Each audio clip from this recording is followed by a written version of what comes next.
Բարև ձեզ սիրելի հայրենակիցներ, ողջունում եմ ձեզ Համայնայության մայրաքաղաք Երևանից։ Այսօր նոյեմբերի 24-ն է 2025 թվական։ Կխոսենք աշխարհաքաղաքական, տարածաշրջանային, ներպետական ուշագրավ թեմաներից, որոնք կներկայացնեմ իմ մեկնաբանությամբ։ Ամբողջ աշխարհի ամենակարևոր իրադարձությունը ուկրաինական պատերազմի հանգուցալուծումն է, որտեղ բոլորը սպասում են ինչ արդյունք է լինելու, որով պայմանավորված է նաև ինչպիսի աշխարհակարգ կլինի։ Ու դժվար է պատկերացնել, թե ոնց հնարավոր անտարբերելի է այդ հարցի հետ կապված, բայց ամեն օր եթե այդ մասին խոսում ենք, անընդհատ նաև առաջանում է տարբեր մոտեցումներ, բա դուք ինչի Ռուսաստանի հետ կապված այսպես քննադատում եք, ուղղակի մեկ անգամ եւս մի բան հստակեցնենք։ 2004 թվականին, երբ որ ես մտել եմ հրապարակային դաշտ եւ իմ տեսակետներն եմ հանրությանը ներկայացրել, ես հստակ ասել եմ, որ Հայաստանի ապագան պետք է լինի Եվրամիության անդամակցություն, ՆԱՏՕ-ի եւ Ամերիկայի Միացյալ Նահանգների ռազմաքաղաքական ու տնտեսական երկարաժամկետ փոխշահավետ համագործակցություն։ Սա հստակ են ձևակերպումները, որը իմ կողմից հնչել 2004 թվականին։ Մանավանդ որ մեր աչքի առաջ ճանապարհ էր բացում Վրաստանը։ Բայց խնդիրը ո՞րն է։ Կային մարդիկ, որոնք գտնում են, որ չէ, Հայաստանի ապագան Ռուսաստանն է։ Դա եղել է գաղափարական տեսակետների բախում, նորմալ քաղաքակիրթ բանավեճ։ Դու գտնում ես Հայաստանի ապագան Ռուսաստանի հետ է, ես գտնում եմ Հայաստանի ապագան Եվրոպայի հետ է։ Եկեք քննարկենք, բանավիճենք, փաստերով, փաստարկներով խոսենք։ Միանգամայն նորմալ է։ Ես ներկայացնեմ, որ տեսեք Հայաստանի ռազմավարական օբյեկտները տվեցին Ռուսաստանին, որ դա դառնալու է քաղաքական լծակ եւ այլ եւ այլ։ Նաեւ 2014 թվականին, երբ որ Ռուսաստանը վերցրել է Ղրիմը, օկուպացրել է, ես մեղադրել եմ մեր իշխանություններին, որ դուք ինչի եք ողջունում, դա խնդիր է առաջացնելու Եվրոպայի մոտ սանկցիաների պատճառով։ Բայց միևնույնն է, Եվրոպայում բոլորը չէին, որ վստահեն, որ պետք է Ռուսաստանը վերջնականապես Ղրիմը չպահի իրեն։ Անկամ Ուկրաինային հորդորում էին, ասում էին, դե լավ է, այդ էլ թող, այդ Ղրիմը թող մնացածը պահի։ Այսինքն միանշանակ վերաբերմունք չկար։ Ես համառորեն մնացել եմ իմ տեսակետին, որ Ղրիմը օկուպացրել է Ռուսաստանը, բայց միևնույնն է, նորից գաղափարական բախում էր։ Քննարկում ենք, բանավիճում ենք, տեսակետներ ենք հայտնում, բայց եկավ մի կարմիր գիծ, հարգելիներս, կարմիր գիծը 2022 թվականի փետրվարի 24-ն էր, երբ որ Ռուսաստանը մտավ իր հարևան երկիր, մտադրությամբ, որ այդ երկիրը ամբողջությամբ վերացնի, օկուպացնի 3 օրում, անգամ շքերթի համազգեստն էին տարել, որպեսզի այնտեղ արդեն շքերթը նշեն, այնպես չի, որ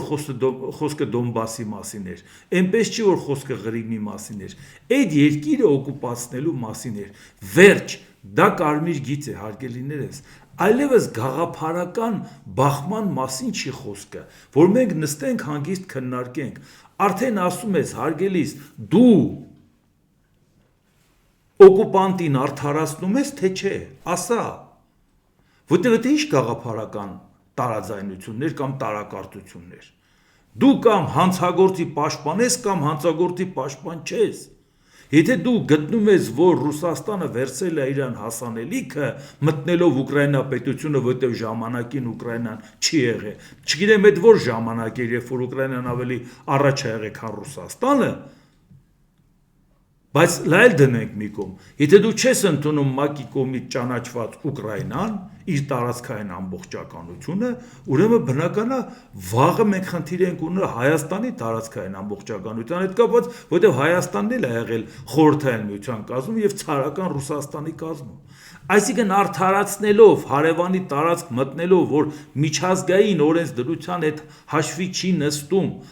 հավաքական անվտանգության հետ հաշվի չի նստում, երկրորդ համաշխարհային պատերազմից հետո նոր աշխարհակարգի հետ հաշվի չի նստում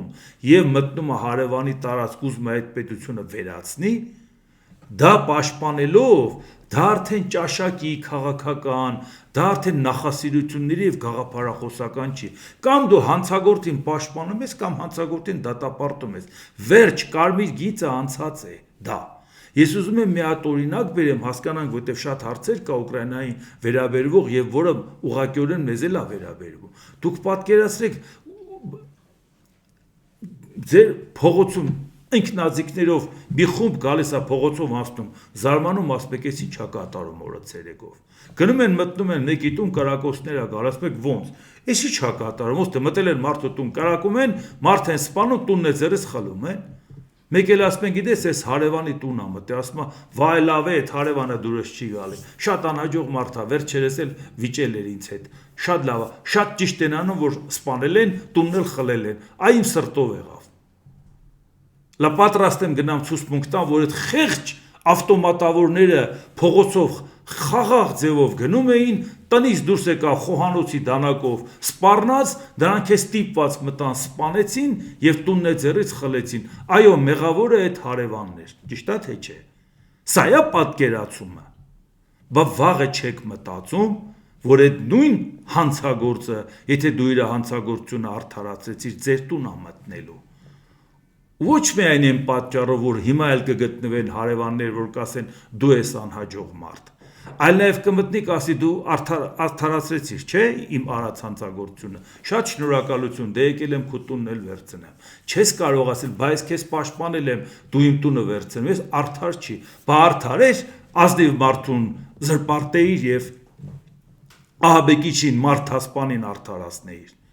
Դու ինքդ քո դատավճիռը քո ձեռքով գրել ես։ Դե այդ նույնը բերեք պատկերացնենք միջազգային հարաբերությունների։ Բացարձակ նշանակություն չունի, դուք սիրում եք Ռուսաստանին, թե Ուկրաինային, դուք սիրում եք ռուս ժողովրդին, թե Ուկրաինային, Պուտինին, թե Զելենսկուն։ Սա իրանց մասին չի, սա մեր մասին է։ Մենք օկուպանտի, ագրեսորի արածը արդարացնում ենք, թե ոչ։ Թե արդարացնում ենք, ասում ենք, գիտես, ես այդ ուկրաինացիներին չեմ սիրում, ուրեմն Պուտինը ճիշտ է արել, որ մտել է։ Սա է ձեր պատկերացումը։ Այսինքն, սա արդեն իրանց մասին չի, սա մեր մասին է, մեր բարոյական պատկերացումների մասին է, աշխարհընկալման մասին է։ Ու պետք չի հենց մի բան լինի, ասում, բա գիտեք Զելենսկին էս ինչ բանում, էս ինչ հարցում Ադրբեջանը դա խոսած, Զելենսկու մասին չենք խոսում, մեր մասին ենք խոսում, դու հանցագործի արածը արդարացնում ես, թե չէ, վերջ,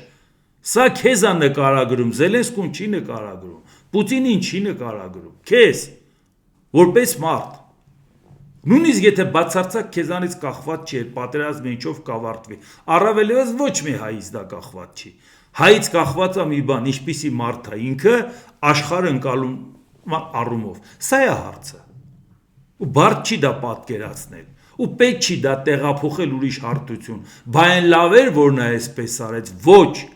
դա դնում ենք մի կողմ, մենք խոսում ենք մի բանի մասին, դու մարդասպանին արդարացնում ես, թե չէ, վերջ։ Հիմա անցնենք, տեսնենք ինչա կատարվում, որ հասկանանք նաև մենք ինչի մեջ կարող ենք հայտնվել, եթե մենք մարդասպանին արդարացնելով դրան ասում ենք հանգիստ արի, մեզ էլ սպանի, որովհետև դու լրիվ բարոյական իրավունք ունես մեզ սպանելու, որովհետև մենք քեզ արդարացրել ենք։ ԱՄՆ պետքարտուղար Մարկո Ռուբիոն հայտարարել է. Նախագահ Թրամփի սահմանած նոյեմբերի 27-ի վերջնաժամկետը, որպեսզի Ուկրաինան ընդունի ԱՄՆ-ի խաղաղության առաջարկը, փոփոխական է։ Այսինքն այն, որ վերջնագիր էր ներկայացված, այնքան էլ վերջնական չէր այդ վերջնագիրը, ինչի մասին խոսում ենք, որ չի կարող այդպիսի վերջնագիր լինել եւ դա հարց լուծել Դոնալդ Թրամփը ինքը որոշի չհամաձայնացնի Եվրոպայի հետ եւ մեկ էլ ասի, ես այսպես եմ ուզում, գնացեք արեք, չարեք, դե գնացեք մենակ կռվեք։ Մեր ուզած վերջնաժամկետը հնարավորինս շուտ ավարտելն է։ Ակնհայտ է, որ մենք կցանկանայինք, որ դա լինի 5-շաբթի օրը։ Մենք իսկապես առաջ ենք շարժվել, ուստի ես շատ լավատես եմ, որ դրան կհասնենք շատ խելամիտ ժամանակահատվածում, շատ շուտով, անկախ նրանից 5-շաբթի է, ուրբաթ, չորեքշաբթի է, թե հաջորդ շաբաթվա երկուշաբթի։ Մենք ուզում ենք, որ դա շուտով լինի, որովհետև մարդիկ են մահանում, նշել է Ռուբիոն։ Այս տենց թվարկումները ցույց է տալիս մի բան, որ այն կատեգորիկ ձևով օրը դնել եւ ասել այսօրը պետք է անեք, եթե այսօրը չեք անի, դե կտեսնեք ինչ կլինի, իրանք հասկացան, որ դա իրատեսական չի եւ դա շատ լուրջ հակազդեցություն առաջացրեց եւ Ամերիկայի քաղաքական էլիտայի մոտ եւ հասարակության մոտ, ել չեմ խոսում Եվրոպայի, ել չեմ խոսում Ուկրաինայում, որ Ուկրաինայից է ցույց տվեցին, որ մեր մոտ կան կարմիր գծեր։ Եվ դա արդեն Գերագույն Ռադայից խոսեցին, այսինքն կա այդ կարմիր գծերը, որից ներքև չի կարող Ուկրաինան համաձայնվել, այսինքն եթե հանկարծ մտածեք ճնշում եք գործադրելու նախագահի վրա, իմացեք, որ դա չի ընդունվելու Ուկրաինայի ժողովրդի կողմից եւ Գերագույն Ռադայի կողմից, այդ էլ ուղղակի իմանանք։ ԱՄՆ պետքարտուղար Մարկո Ռուբիոն եւ Ուկրաինայի նախագահի գրասենյակի ղեկավար Անդրեյ Երմակը հայտարարել են. Ժնևում ավարտվել է ուկրաինական եւ ամերիկյան պատվիրակությունների հանդիպումը, որտեղ քննարկվել է ԱՄՆ խաղաղության ծրագիրը։ Կողմերն ունեն շատ լավ աշխատանքային տարբերակ, ասել է Ռուբիոն։ Պետքարտուղարը պարզաբանել է, որ թիմերն այժմ աշխատում են իրենց տրված առաջարկների վրա եւ փոփոխություններ են կատարում տարաձայնությունները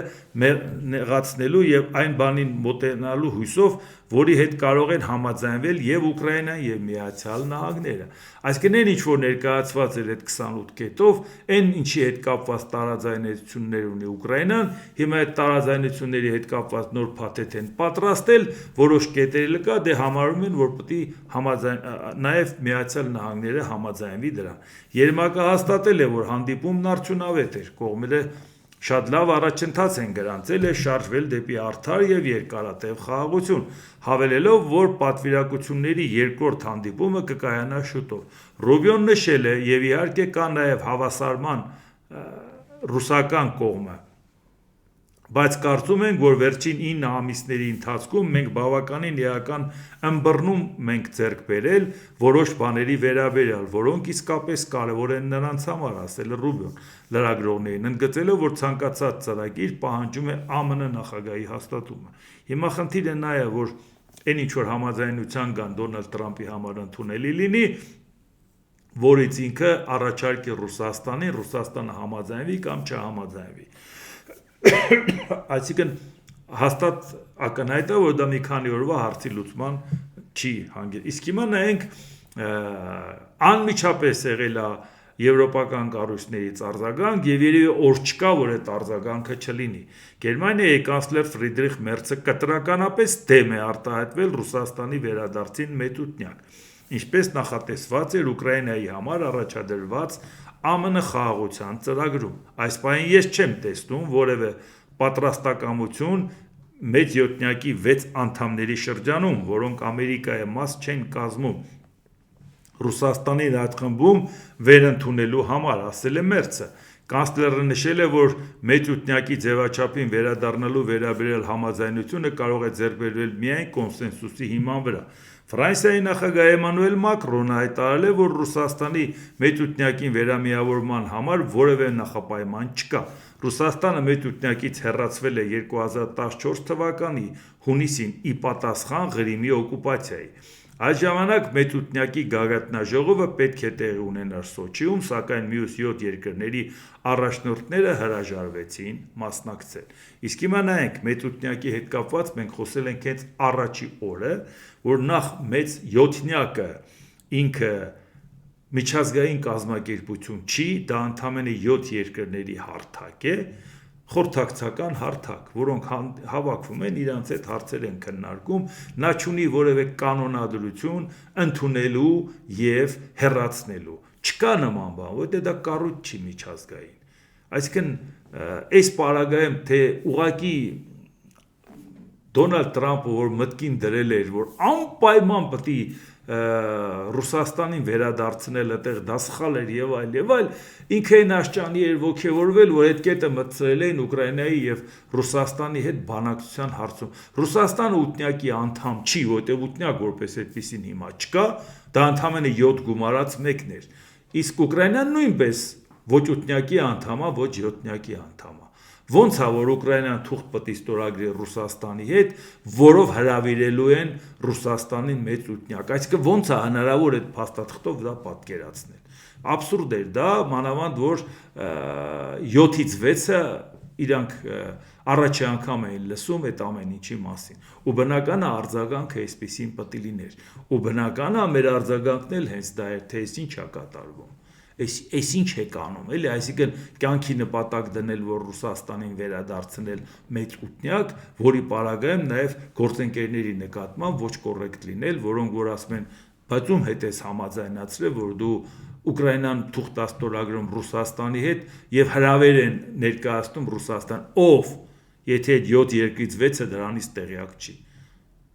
Այնպես որ սա այդ արձագանքը ակնհայտ պետքա լիներ, շատ ափսոսում եմ, որ Դոնալդ Տրամփը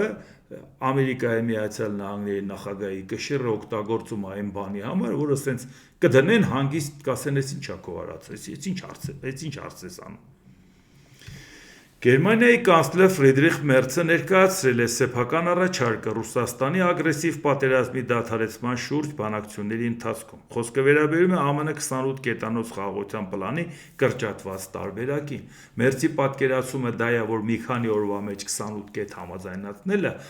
իրատեսական չի։ Եկեք կոնկրետ հարցերի հետ կապված պայմանավորենք, պատերազմը դադարեցնենք եւ մնացած անցնենք հաջորդ քայլերի անելուն։ Եվ դա չի կարող, եւ իր առաջարկները ուղարկել է Միացյալ Նահանգները, որ սա է, այս ինչ է անում։ Այսինքն մենք տեսնում ենք նաեւ եվրոպական երկրների վերաբերմունքը այս ամեն ինչի նկատմամբ։ Տեսնում եք Մակրոնի, տեսնում եք Մերցի, Ստարմերին էլ 3 դες ներկայացրեցի Մեծ Բրիտանիայի վարչապետ, իսկ Լեհաստանի վարչապետ Դոնալդ Տուսկը Լուանդայում Ուկրաինայի հարցով Եվրամիության ոչ պաշտոնական գագաթնաժողովից հետո հայտարարել է. ԵՄ առաջնորդներն անընդունելի են համարում ԱՄՆ-ի ուկրաինական հակամարտության կարգավորման ծրագրի 28 կետերից մի քանիսը։ Ուռա լավատեսության համար քիչ հիմքեր կան։ Եվրոպական առաջնորդների շրջանում կա բացարձակ համաձայնություն, որ մի քանի տասնյակ ժամ առաջ ներկայացված 28 կետերի վրա աշխատանքը պետք է շարունակվի, որոնցից մի քանիսը անընդունելի են, ասել է Լեհաստանի վարչապետը։ Մենք ինչպես տեսնում ենք, Եվրոպայի վերաբերմունքը եւ արձագանքը, իսկ ինչի է դա մեզ համար նաեւ շատ կարեւոր, որովհետեւ պարբերաբար այդ մասին խոսում ենք, որ ինչքան էլ ուզում եմ մեզ համար խիստ կարևոր լինել Միացյալ Նահանգների հետ ռազմաքաղաքական տնտեսական գործընկերությունը, այս կամ այն ադմինիստրացիայի փոփոխության պարագայում կարող է Հայաստանի հետ հետաքրքրությունն ավելանա կամ պակասի, կամ մեր համար հակառակորդ պետության հետ հետաքրքրությունն ավելանա կամ պակասի, որի պարագայում ուղղակի շատ լրջորեն կախված ես Ամերիկայի գլուխը խառնակողանից քո գոյությունը չնկատի, կամ մի հարցում ակտիվ լինի կամ չէ։ Այսինքն դա իսկապես խնդիր է։ Պետք է իհարկե մտածել Միացյալ Նահանգների ադմինիստրացիայի հետ լավ հարաբերություն ունենալ, դա հրաշալի կարող է լինել, նույնիսկ կապ չունի, թե Դոնալդ Տրամփը ինչ է անում Ուկրաինայի հետ կապված, եթե Հայաստանը ի վիճակի լինի նորմալ հարաբերությունը, դա պետք է անի։ Բայց ես պետք է մտածի, որ Իրանից հետո ուրիշն է գալու, այնպես շատ չխորանան, որ հետո խնդիր ունենան հաջորդի հետ, բացի դրանից մեզ համար երաշխիքը պետքա լինի Եվրամիության անդամակցությունը, որովհետև դա համակարգ է, համակարգի անդամ ես, քո իրավունքներով ու պարտականություններով։ Կփոխվի մի եվրո չինովնիկ, չի փոխվի, կփոխվի եվրոպական որևէ երկրի ղեկավար, չի փոխվի, դրանից քո վիճակը չի փոխվում, որովհետև անդամակցելով Եվրամիությանը դուք տենց երկիր չեք գտնի, որոնք որ խորհրդային միության լուծարվելուց հետո դարձան Եվրամիության անդամ, նրանք առաջ դարձել են ՆԱՏՕ-ի անդամ նոր Եվրամիության, այսինքն լուծել են անվտանգության խնդիրը ու դարձել են Եվրամիության անդամ։ Հերթով մեր Բալթյան հանրապետությունները կնայեք արևելյան Եվրոպայի երկրները, բոլորն անխտիր այդ ճանապարհով են անցել։ Այսինքն մեր համար որն է, որ այսօր դա գիտես, որ կա համակեցության կանոններ, գիտես, որ այնտեղ գիտես ինչ է սպասվում եւ դու կարող ես անվտանգ լինել բոլոր առումներով։ Առավել եւս, որ Եվրամիությունը արդեն խնդիր է լուծում իր անվտանգության հարցերը լուծելու համար։ Եթե դա նայենք պայմանականորեն, որ կամավորները հավաքվել են եւ նրանք օգնում են Ուկրաինային, իսկ այդ կամավորների մեջ երկրներ են մտնում, որոնք Եվրամիության անդամ չեն, դա խոսում է նրա մասին, դա ավելի ճկուն համակարգերի մասին են մտածում, որ դա ունենանք։ Այսինքն գործընկեր լինելով Եվրամիության հետ, դու ավտոմատ ձևով լուծում ես նաև անվտանգային խնդիր։ Սա է հարցը։ Այսինքն սա է ակնհայտ, որ մենք նայում ենք, որ մեր համար հեռանկարային է, որպեսզի այս հարափոփող աշխարհում այս վայրի վերումների ընթացքում մենք իմանանք, որ մեր անվտանգությունը երաշխավորված է, կամ եթե մենք այդ տնտեսական տիրույթի անդամ ենք, այդ տնտեսական տիրույթի մեջ եթե մենք ի վիճակի ենք մրցունակ ապրանք արտադրել,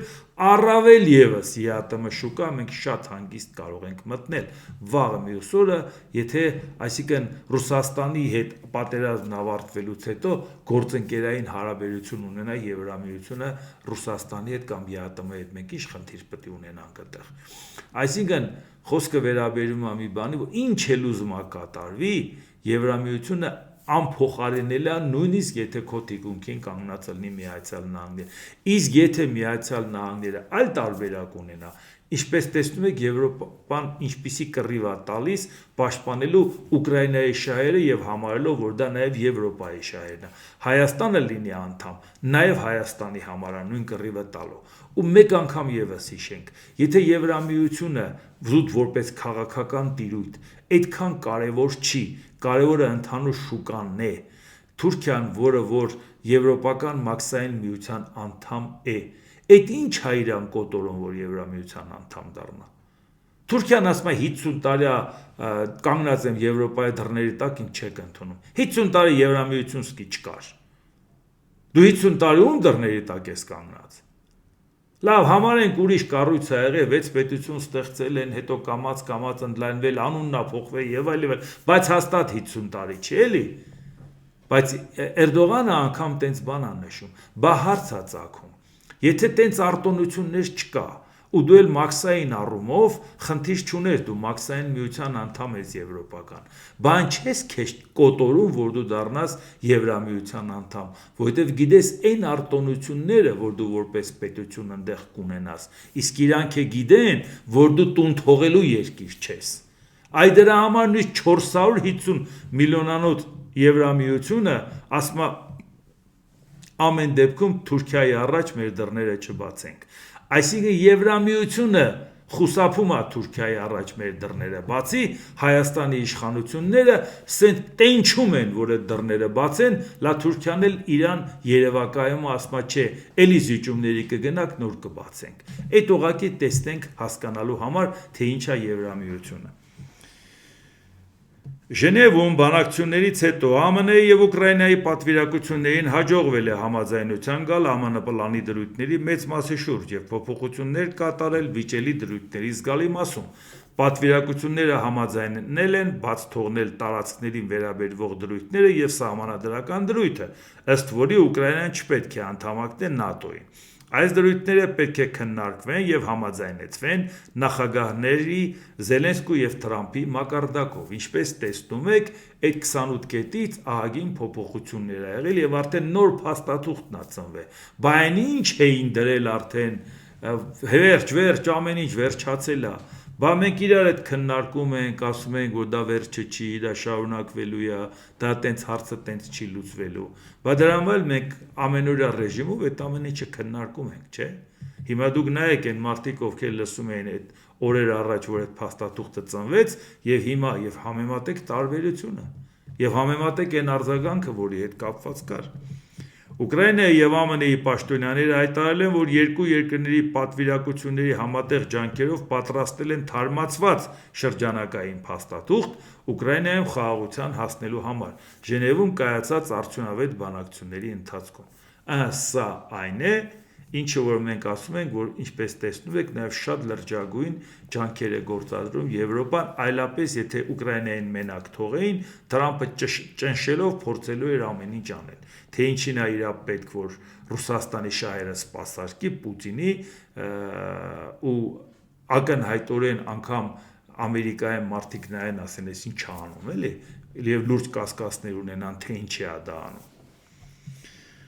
Մի հատ էլ հայտարարություն Սպիտակ տան եւ ԱՄՆ առաջին տիկին Մելանիա Թրամփի գրասենյակի կողմից տարածված համատեղ հայտարարության մեջ նշվում է. քննարկումների արդյունքում ԱՄՆ եւ Ուկրաինայի պատվիրակությունները մշակել են թարմացված եւ կատարելագործված խաղաղության կոնցեպտ։ Ուկրաինան եւ Միացյալ Նահանգները համաձայնել են առաջիկա օրերին շարունակել ինտենսիվ աշխատանքը համատեղ առաջարկների վրա, Նրանք նաև սերտ կապի մեջ կմնան իրենց եվրոպացի գործընկերների հետ, գործընթացի առաջընթացի զուգընթաց։ Ինչպես տեսնում եք, ճանաչում են եվրոպացի գործընկերների հետ համագործակցելը, հարցերը քննարկելը, բա փաստաթուղթ էիք ուղարկե եվրոպացի գործընկերները մամուլից իմացան։ Այս նոր հիմա հասկացաք, որ եվրոպացի գործընկերներին չէր կարելի անտեսել։ Հայտարարության մեջ շեշտում է, որ վերջնական որոշումները կկայացնեն Ուկրաինայի եւ Միացյալ Նահանգների նախագահները։ Իսկ իա մի բան, որ ինձ համար շատ տարօրինակ էր։ Ես ճիշտ չեմ հասկանում, ինչ ասել է Սպիտակ տան եւ ԱՄՆ առաջին տիկին Մելանիա Տրամփի գրասենյակի կողմից տարածված համատեղ հայտարարություն։ Այսինքն Մելանիա Տրամփը պետական կառավարման համակարգի ինստիտուտներից մեկն է, նախագահի կին լինելը դա տես կարգավիճակ է։ Լավ, ինչքան կարելի է չհարգել Ամերիկայի Միացյալ Նահանգներին։ Լավ, առաջի տիկինն է, շատ ուրախ ենք։ Ուրիշ ոնց է, երեխեքը ոնց են։ Հասկացանք։ Բայց դուք կարգավիճակ եք տալիս, որ նախագահի տիկինը իր գրասենյակով միանում Սպիտակ տան հայտարարությանը։ Այսինքն սա ինչ է։ Էլ ինչ է մնացել, որ չի վարկաբեկվե։ Եղբայր հարգի, սիրի, կարծիքը լսի։ Ի վերջո մենք տեսել ենք, որ Վիկտոր Օրբանը Հունգարիայի վարչապետն էլ ասեց կինս վրեզնեն ցա գորգորում, էդ էլ գիտենք, ամեն ինչ էլ կարող է լինել, բայց դա կարգավիճակ տալու իմաստը ո՞րն է։ Առաջի տիկնոջ գրասենյակը։ Հա, կարա գրասենյակը լինի։ Այն հսկայական շփման առումով, որ ինքը ունի որպես Ամերիկայի Միացյալ Նահանգների նախագահի կին։ Բայց պետք է գնաս երևաս հանրության հետ, սոցիալական ինչ-որ հարցերում, ինչ-որ բաներ անես, բարի կամքի դրսևորումներ լինի, որովհետև դու ամենահզոր երկրի նախագահի կինն ես, հասկացանք։ Բայց համատեղ պաշտոնական հաղորդագրությունը, հայտարարությունը ո՞րն է, ում հետ։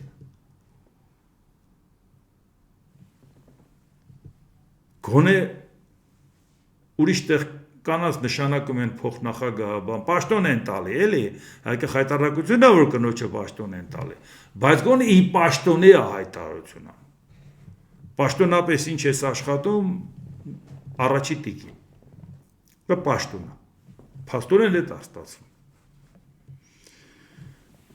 Ուկրաինայի նախագահ Վոլոդիմիր Զելենսկին գրել է. մենք շնորհակալ ենք այն ամենի համար, ինչ Ամերիկան եւ նախագահ Թրամփն անում են անվտանգության համար եւ մենք մնում ենք հնարավորինս կառուցողական։ Զելենսկին հայտնել է, որ զրույց է ունեցել Ֆրանսիայի նախագահ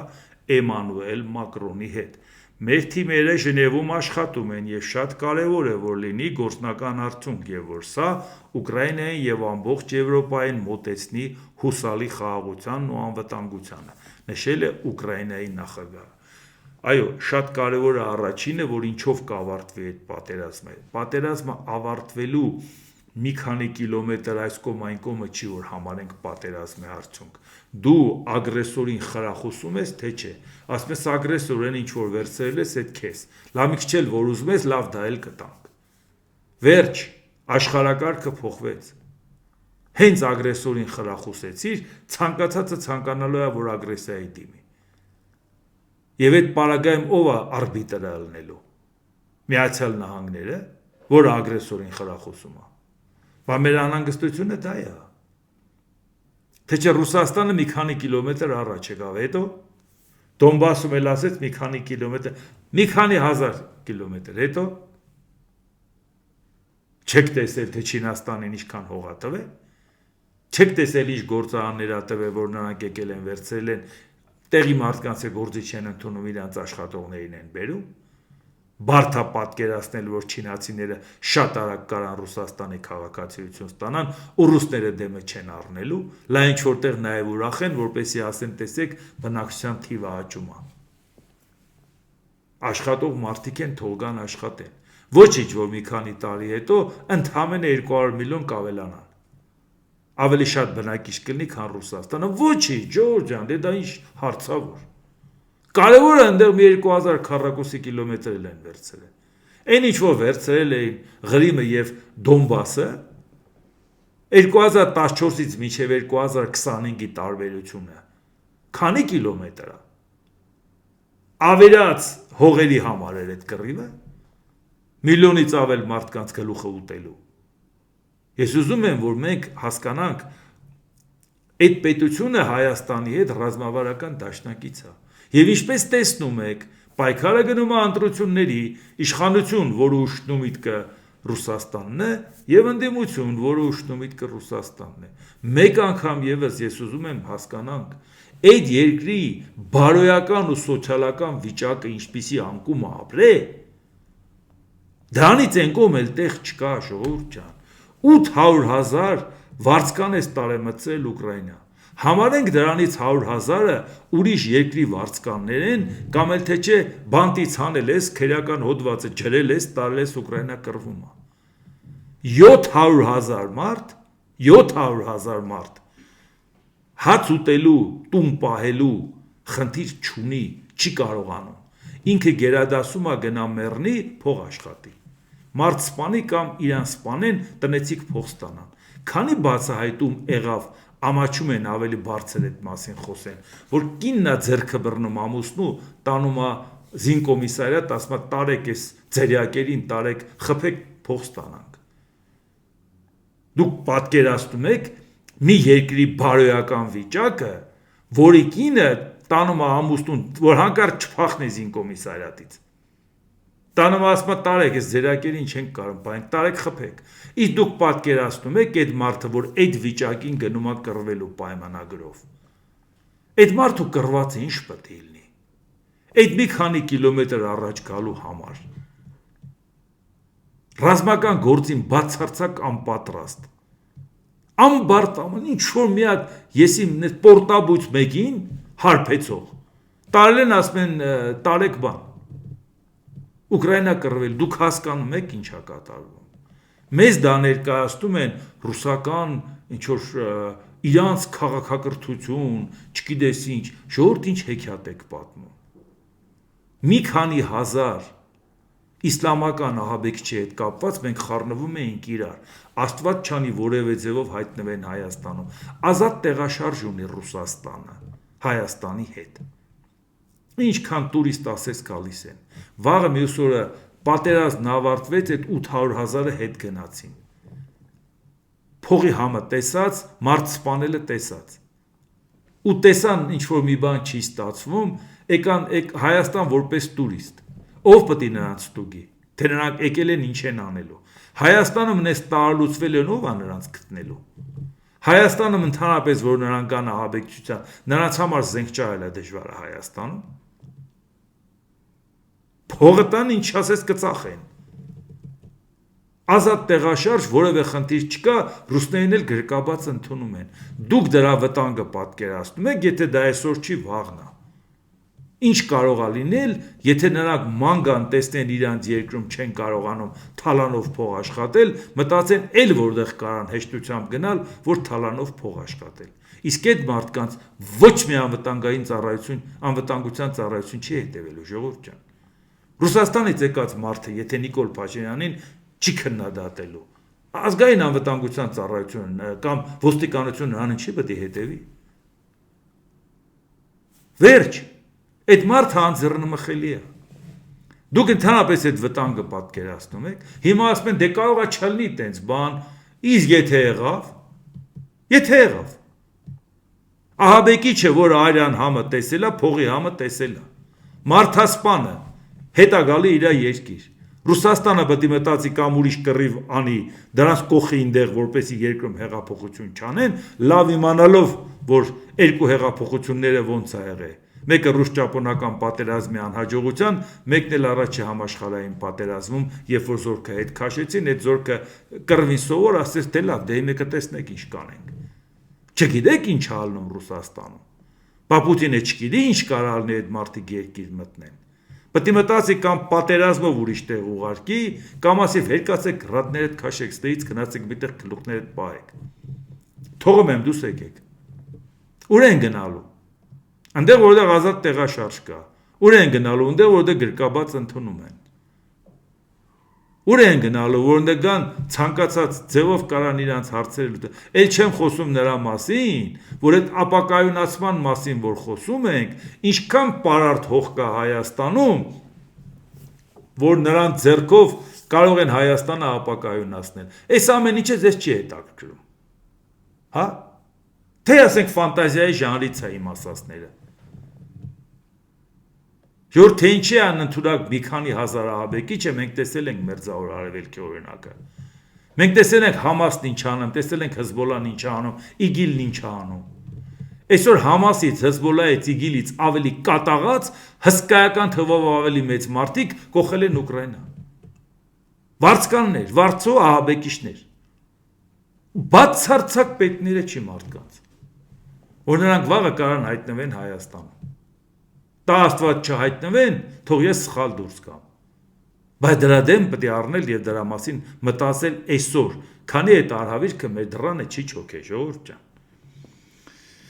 ԱՄՆ ֆինանսների նախարար Սկոտ Բեսենթը հայտարարել է. Ռուսաստանի դեմ եվրոպական պատժամիջոցները ձախողված են։ Եվրոպացիներն ինձ ասում են, մենք ընդունում ենք պատժամիջոցների 19-րդ փաթեթը։ Կարծում եմ, եթե ինչ-որ բան անում ես 19 անգամ, ուրեմն այն ձախողել ես, նշել է նախարարը։ Իհարկե, համենայն դեպս ով Ամերիկայի ֆինանսների նախարարը դից ազգուշ արտահայտություն չաներ։ Նախ 19 փաթեթը ամեն մեկը տարբեր փաթեթներ են։ Ոչ թե նույն փաթեթն են 19 անգամ ընդունել։ Իսկ իրանք այս կարճ ընթացքում 19 անգամ նույն գործն են արել։ Մաքսատուրքը բարձրացրել են, մաքսատուրքը իջացրել են, ժամկետը փոխել են, մի ամիս հետ են գցել, 2 ամիս առաջ են բերել։ Շատ ավելի բարձրացրել են, շատ ավելի իջացրել են։ Գոնե ով դուք այդ թեմայով սուս մնացեք, էլի։ Եվրոպան գիտի, որ բավական դժվար է կարողանում համաձայնեցումներ անի։ Եթե միանգամից 19 փաթեթի ծավալ բերեր, մի երկիր դժգոհ կլներ, մյուսը դժգոհ կլներ, իսկ շատ հարցեր ընդունվում է կոնսենսուսով։ Այդ իսկ պատճառով իրանք ինչ որ կարողանում են նախնական համաձայնացնել, դա են անցկացնում, հետո հաջորդը։ Հաշվի առնելով, որ միանգամից այդ ծավալը հաստատ մեկին դուրս չի գա։ Բայց ամեն դեպքում անց են կացնում դա, դժվարությամբ, բայց անց են կացնում։ Իսկ գոնե իրանք պետք է այդ ամեն ինչը հաշվի առնեն, թե իրանք մի որոշումը քանի անգամ են փոխել։ Թրամփի վարչակազմում առաջին անգամ հրապարակավ խոստովանել են, որ Իլոն Մասկի Դոգը դադարեցրել է աշխատանքը։ Պետական արդյունավետության դեպարտամենտը Դոգը, որը ղեկավարում էր գործարար Իլոն Մասկը, իր մանդատի ավարտից 8 ամիս առաջ դադարեցրել է աշխատանքը, գրում է Reuters-ը, վկայակոչելով աշխատակազմի հարցերով վարչության տնօրեն Սկոտ Կուպորին։ Այն գոյություն չունի, ասաց Կուպորը, պատասխանելով Դոգի շուրջ ստեղծված իրավիճակի մասին հարցին։ Նա այլևս կենտրոնացված կառույց չէ։ Բայց սա է դրա վրա բինես ոգևորված ներկայացնում են, տեսեք Մասկը ինչ է անելու։ Մասկը դուրս եկավ այդ կառույցը Մասկի օրոքել ոչ մի բան չարեց։ Այնպիսի կոպտագույն սխալներ թույլ տվեց։ Մասկից հետո էլ անիմաստ դառավ դրա գործը։ Բայց դրա հետ կապված այնպիսի աժոտաժ էին առաջացել, շատ են խոսել են ամենասկզբում, որ դա որևէ արդյունավետություն ունենալ չի կարող։ Իսկ հիմա արդեն գտան, որ ընդհանրապես գոյություն էլ ունենալ չի կարող, որովհետև ոչ մի հարց իրականում չի լուծում։ Բայց հիշեք, թե ինչ էֆեկտ էին դրանից սպասում, թե ոնց էին այդ ամեն ինչը ներկայացնում։ Էդ էլ ուղղակի համեմատենք ֆինանսների նախարարի ասացին, բայց այս է վիճակը, լավ կլինի մի հատ դրան ուշադրություն դարձրեք։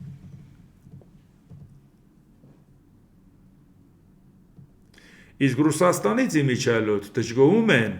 որ այս առաջարկությունները, որ առաջարկում է իրանք մամուլին ծառոթացել են Պեսկովն ասում, բայց Ռուսաստանը շարունակում է բաց մնալ շփումների համար։ Ռուսաստանը դեռևս չի ստացել ԱՄՆ-Ուկրաինա կարգավորման ծրագրի պաշտոնական տեքստը, որը փոփոխվել է Ժնևում ԱՄՆ-Ուկրաինա բանակցություններից հետո։ Այսինքն իրանք արդեն ասում են, որ մենք մամուլից տեղյակ ենք, բայց իրականում ռուսները դա էլ չեն ընդունում, որ գոնե մի հատ տեսնենք ինչա կատարվել մեր նախնական ուղարկածն է, թե չէ։ Այսինքն այդքան հեշտ չի գնալու, որովհետև Ռուսաստանի համար էլ պատերազմը դադարեցնել հասնելը կատաստրոֆիկ է։ Նույնիսկ եթե ժողովրդին ասել մի քանի կիլոմետր առաջ ենք եկել, հետո Բաքու երկրի վիճակը, երբ որ սանկցիաները չհանեն, կամ էլ թե չէ, երբ որ նավթի հետ կապված ու գազի հետ կապված քո ամբողջ շուկան քեզանից Ամերիկան վերցնում է։ Ինչ ես անելու։ Իհարկե այս ամեն ինչը որ նայում ենք, մարդիկ մտածում են, բալավ, այդ որ ամբողջ աշխարհին վերաբերում է, ամբողջ աշխարհի ուշնումիտքը դա է։ Բա մենք հիմա ինչ ենք անում։ Հայաստանից որ պաշտոնյանն է այս հարցի հետ կապված մի բան խոսում։ Այնպես չի որ մեր պաշտոնյաները ձեռքերը ծալած նստում են, նրանք հանգիստ աշխատում են, շատ լուրջ գործեր են անում։ Վարչապետ Նիկոլ Փաշինյանը Ծաղկաձորի գլխավոր մարզահամալիրում ներկա է գտնվել վարչապետի գավաթ դպրոցականների լողի մրցաշարի եզրափակիչ փուլին։ Նիկոլ Փաշինյան, խնդիր է դրված մինչև 2050 թվական ունենալ 25 օլիմպիական ոսկե մեդալ։ Հույս ունեմ, որ դրանցից առնվազն մեկը կլինի լողից։ Ես հասկանում եմ, որպեսզի 2050 թվականը 25 ոսկե մեդալ ունենանք, մինչև 2050 թվական ինքը մտածում է, որ ինքը պետք է վարչապետ լինի, թե չէ դու մանունից է խոստանում։ Ժորժ ջան, առաջիկա 500 տարվա հարցերը լուծել է, մինչև 2050 թվականի հարցերը, բայց հարց է ծագում, նախորդ ամառային օլիմպիական խաղերը երբ էր բա, անցյալ տարի չէր։ Բա որ անցյալ տարի էր, քանի ոսկե մեդալ է ստացել։ 0։ 3 արծաթ, մի հատ բրոնզ։ Այս տեմպերով էս 2050 թվականին սենց հերթով քայլերով 25 ոսկե մեդալ ստանալու, մի հատն էլ լողից։ Հա, դե ֆուտբոլի հարցը լուծել է, Ժորժ, այդ հարցը լուծել է։ Նիկոլ Փաշինյան 2021 թվական։ Մեր ակնկալիքն է, որ մինչև 2050 թվականը մեր ընտրանին կդառնա Եվրոպայի կամ աշխարհի առաջնության մրցանակակիր։ Հա, այս հարցը լուծվել է, տեսնում եք ֆուտբոլը ինչպիսի վագրի թռիչքով առաջագնում, այս տեմպով որ գնա, աշխարհի իհարկե չեմպիոն էլ կդառնա։ Քանի որ արդեն ֆուտբոլի հարցը Նիկոլ Փաշինյանը լուծեց այս մի քանի տարվա ընթացքում, անցել է լողին, Ժողովուրդ ջան։ Այս է մեր երկրի վիճակը, ի վերջո բամթամեն չի ստի խոսային, որ իրանք կարային այս ամեն ինչի մասին հասկանան Հայաստանն ինչ պետք է անի կամ որտեղ է։ Դե լավ մի բան կկատարվի, իրանք ասեն, բա որ ասում էինք, հանգիստ սպասեցինք, տեսակ ինչ եղա։ Ինչ էլ լի դա պետք է ասեն, որտեղ իրանք այդ թեմայի մեջ չկան, ոչ հասկանում են, ոչ է խաղի մեջ են։ Իսկ դա մեր համար անհանգստությունն ավելի է մեծացնում, եթե իշխանությունը այդ կարգավիճակում է ու այդ վիճակին է։ Դե ինչ, այսօր այսքանը, եթե հավանեցիք սեղմ 1 լայք կոճակը, բաժանորդագրվեք Էդվարդ Անտինյան YouTube-յան ալիքին, սեղմ 1 զանգակ կոճակը, գրեք մեկնաբանություններ, գրեք հարցեր, դիտեք եւ դատեք ինքներդ։ Շնորհակալություն։